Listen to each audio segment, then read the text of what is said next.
ជំរាបសួរពុកម៉ែបងប្អូនទាំងអស់គ្នាជាពិសេសបងប្អូនសិស្សានុសិស្សថ្ងៃនេះលោកគ្រូចង់បង្រៀនបងប្អូនទាំងអស់គ្នាអំពីការគណនាលេខមួយចំនួនបានរហ័សដោយប្រើសមភាពសំខាន់ហើយនៅក្នុងវីដេអូនេះគឺលោកគ្រូលើកយកបាទការប្រើរូបមន្តនេះ a បូក b លើកជាការ៉េស្មើនឹង a ការ៉េបូក2ដង ab បូក b ការ៉េចង់ឲ្យបងប្អូនទាំងអស់គ្នាចេះប្រើរូបមន្តហ្នឹងយកមកគណនាលេខអនុវត្តគណនាលេខ41លើកជាការ៉េតើស្មើប្រមាណអូខេតោះសូមមើលដល់យកចិត្តទុកដាក់41លើកជាការ៉េអញ្ចឹងយើងសរសេរវាបបាយវាទៅជាផលបូកចេះណាអញ្ចឹង41លើកជាការ៉េ40លោកគ្រូអាចសរសេរថា40ហ្នឹងលោកគ្រូអាចសរសេរថា40បូក1មែនអត់40បូក1ស្មើ41ហើយលើកជាការ៉េណាអញ្ចឹងយើងសរសេរមកលើកជាការ៉េតោះនេះបងប្អូនបាទអញ្ចឹងយើងប្រើរូបមន្ត a បូក b លើកជាការ៉េអញ្ចឹងនេះ a បូក b លើកជាការ៉េស្មើ a ការ៉េបូក2ដង ab បូក b ការ៉េមែនអត់អញ្ចឹងយើងធ្វើតាមហ្នឹងមកគឺស្មើនឹងបាទគឺស្មើនឹង40លើកជាការ៉េបូក2គុណជាមួយនឹង40បាទគុណជាមួយនឹង1បូកបាទបូកជាមួយនឹង1ការ៉េអូខេអញ្ចឹងគឺស្មើនឹង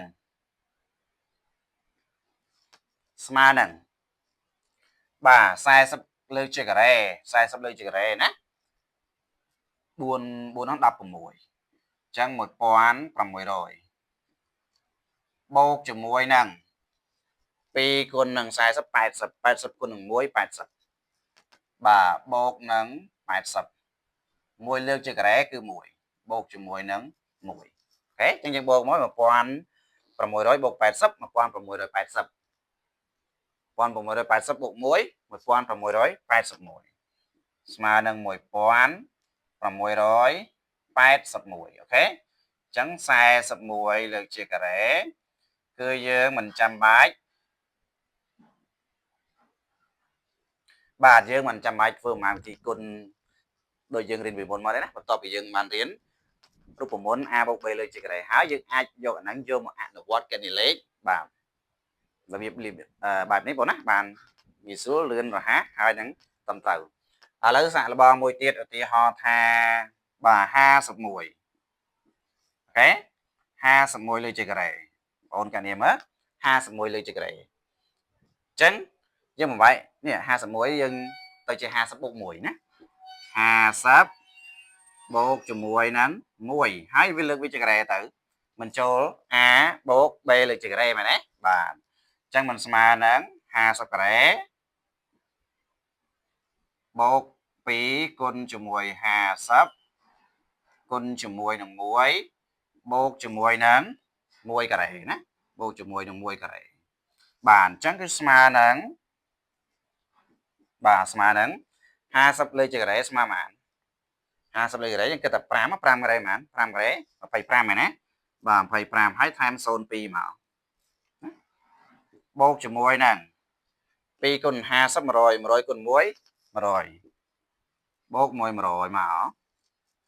ហើយបូកជាមួយនឹង1លើកជាការ៉េគឺ1បូកជាមួយនឹង1បាទគឺស្មើនឹងបាទយើងបូកមកណា2500បូកនឹង100 2600 2600បូក1 2601ណាស្មើនឹង2601អូខេអញ្ចឹងសង្ឃឹមថាកូនៗទាំងអស់គ្នាយល់ណាបើយល់ហើយសូមសាកល្បងរៀនឥឡូវលោកគ្រូដាក់បន្ថែមឲ្យណាសូមរៀនគណនានេះណាសូមរៀនគណនាបាទ61ការ៉េស្មើប៉ុន្មានណាគណនា61ការ៉េស្មើប៉ុន្មានអូខេ81ការ៉េស្មើប៉ុន្មានតាមហ្នឹងណាតាមរូបមន្ត a បូក b លើកជាការ៉េហើយនឹង91ណា91ការ៉េស្មើប៉ុន្មានអូខេសូមរៀនគណនា3ហ្នឹងដើម្បីបងប្អូនយល់ណាដើម្បីបងប្អូនយល់អូខេតោះអញ្ចឹងបើសិនជាបងប្អូនអត់យល់កន្លែងណាមិនច្បាស់កន្លែងណាចុចវីដេអូនឹងមើលភាសាទៀតប្រកាសជាបាទយល់ច្បាស់ជាងមុន យល់ហើយសូមធ្វើលំហាត់នេះ3នេះតាមក្បួនហ្នឹងឲ្យបានបាទក្បោះក្បាយបានត្រឹមត្រូវបាទអរគុណសូមជម្រាបលា